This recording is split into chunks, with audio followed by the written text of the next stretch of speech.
Bonjour à toutes et à tous, nous sommes le mercredi 30 janvier, les 10h50 et c'est l'heure la bonne heure pour regarder ensemble, c'est mieux, votre magazine quotidien sur France 3 Centre Val-de-Loire qui fait la part belle à la solidarité et aux initiatives 100% locales. Allez, tout de suite, on va accueillir notre invité permanent, si j'ose dire, c'est Sylvain Brosset, bien sûr, vous le connaissez, hypnothérapeute, et il n'a pas son pareil pour décrypter nos émotions et aujourd'hui, on va parler des croyances limitantes. Bonjour Sylvain. Bonjour Comment Frédéric. ça va? Super bien. Ouais. Ouais. Bon, on est content quand vous êtes là, nous. Hein. Bah, moi aussi, je vois que vous avez toujours le sourire, on est toujours bien accueillis. Il ne manquerait plus que ça qu'on tire la gueule. Non, mais dites donc. Alors, moi, j'ai cru comprendre que nos croyances ont autant le pouvoir de nous construire que de nous détruire. Il y a un peu de ça. Ouais. Et ça, j'en ai pris conscience il y a une vingtaine d'années. À l'époque, je sortais avec une jeune femme dont les parents élevaient des chèvres en Touraine. Ils faisaient du Sainte-Maure de Touraine. Fromage de la région. Et tous les week-ends, j'allais aider mon beau-père pour traire les chèvres, etc. Et en fait, quand on s'arrange pour qu'elle mette tout bas, elle fasse les bébés tout en même temps pour des questions pratiques. Et les bébés et les chevrettes, on les met dans un enclos un peu à part pour éviter qu'elles boivent le lait des mères. Et dès qu'on avait le dos tourné, les chevrettes, alors qu'il y a une barrière qui était haute comme ça, passaient par-dessus la barrière pour aller retrouver leur maman. Donc avec le beau-père, on revenait, on allait récupérer les chevrettes, on allait les remettre dans l'enclos. C'est Sisyphe, là, hein. On monte la chèvre. Vous allez voir sur plusieurs niveaux, parce qu'il a fallu qu'on rajoute des planches sur la barrière pour qu'elles arrêtent de sauter par-dessus. Et quand on avait le dos tourné, elles sautaient sur le mur du côté, elles rebondissaient, elles passaient par-dessus, elles repassaient. Donc rebelote, on avait rajouté des planches comme ça pour éviter qu'elles ressortent. Et quand on avait encore le dos de côté, enfin on n'était pas là, je vais y arriver, et bien elles sautaient sur le mur du fond, rebondissaient sur le mur du côté et repassaient encore par-dessus. Donc pour qu'elles arrêtent, on a été obligé de mettre des planches en haut complètement pour pouvoir fermer, pour faire comme une grosse boîte. Et quelques semaines plus tard, alors qu'elles sont sevrées, donc elles n'ont plus besoin de boire du lait, elles peuvent retrouver les mères, donc on les met dans le même enclos avec une barrière qui est haute comme ça, et quand on ouvre la porte, elles cherchent toutes à sortir.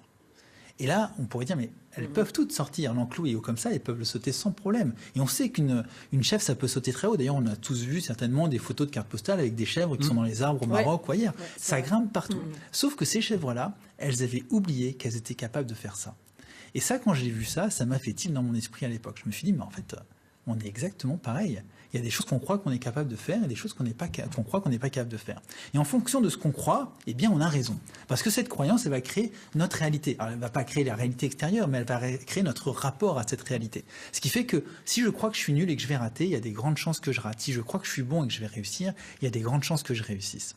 Alors, ces croyances, elles sont construites à plusieurs niveaux. Elles sont construites par notre éducation, parce que nos parents nous disent que c'est comme ceci, comme ça se passe, etc., etc., et par notre expérience.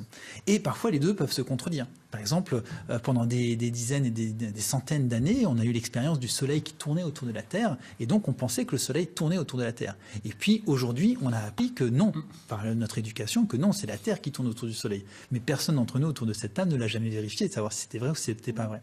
Donc, il y a des croyances que l'on va intégrer comme ça et qu'on va dire, ok, je fais confiance. Sauf que des fois, dans ces croyances, il y a des croyances qui nous limitent. Il y a des croyances qui nous empêchent d'aller au bout de notre potentiel, exactement comme les chèvres au début de cette histoire. Des croyances qui font que, on se dit, tiens, on est nul en maths, on est nul en anglais, non, ça, je vais pas être capable de faire, non, ça, je me sens pas à la hauteur. Et en fait, c'est juste une manière d'appréhender la réalité qui va nous empêcher de le faire. Et quelque part, quand vous avez des croyances comme ça, alors déjà, il faut les reconnaître, c'est pas si évident que ça. Et à partir du moment où on reconnaît que c'est une croyance, une des meilleures choses à se dire, c'est mais si j'avais pas peur de le faire, qu'est-ce que je ferais exactement si comment on va pouvoir faire pour inverser le mécanisme? Justement, en se posant cette question. L'idée, c'est que c'est pas si simple d'inverser le mécanisme. Déjà, il faut avoir conscience que c'est une croyance. Parce que finalement, tout ce que l'on sait, tout ce que l'on croit savoir, finalement, ce sont des croyances. Mais il y a plein de croyances qui sont très, très utiles au quotidien. C'est à un moment donné, il faut se dire, mais tiens, ça, j'arrive pas à le faire. Pourquoi? Et qu'est-ce que je crois derrière? Et ce que je crois, est-ce qu'effectivement, c'est quelque chose qui est une réalité, quelque chose qu'on peut vérifier, ou est-ce que c'est juste une interprétation de cette réalité dans ma tête? C'est ça, c'est le meilleur moyen donc de passer d'une pensée toxique, limitante, à une action qui, au contraire, va prouver qu'on peut le faire. Et que finalement, on projette beaucoup de choses et c'est plus simple de passer à l'action, parfois, en tout cas.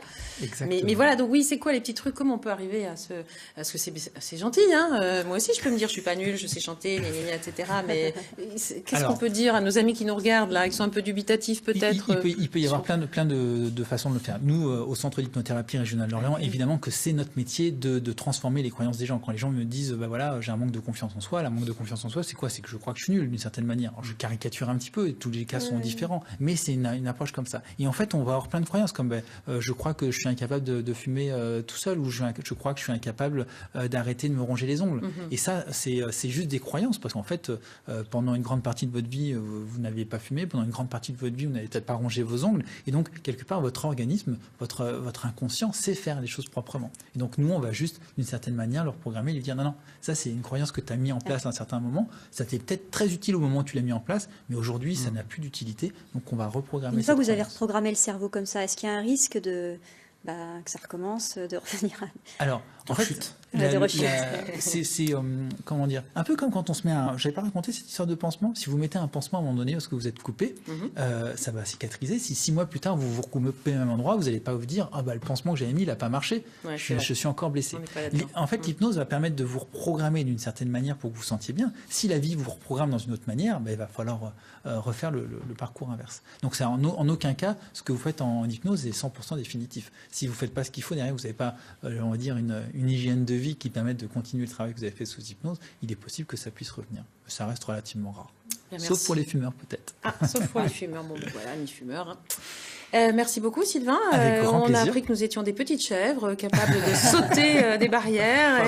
Faut pas être la chef de M. Seguin, cela dit, quand même. Si on est d'accord. Une dernière chose, c'est qu'au mois d'avril, on va donner un spectacle de psychologie sociale qui s'appelle « On n'est pas que des moutons ». Et justement, on va avoir plein d'expériences avec le public de psychologie sociale. On va se rendre compte que des fois, on est un petit peu mouton quand même. Un petit peu. Moi, le premier, attention. D'accord. Merci beaucoup, Sylvain Brosset. Tout de suite, on va retrouver...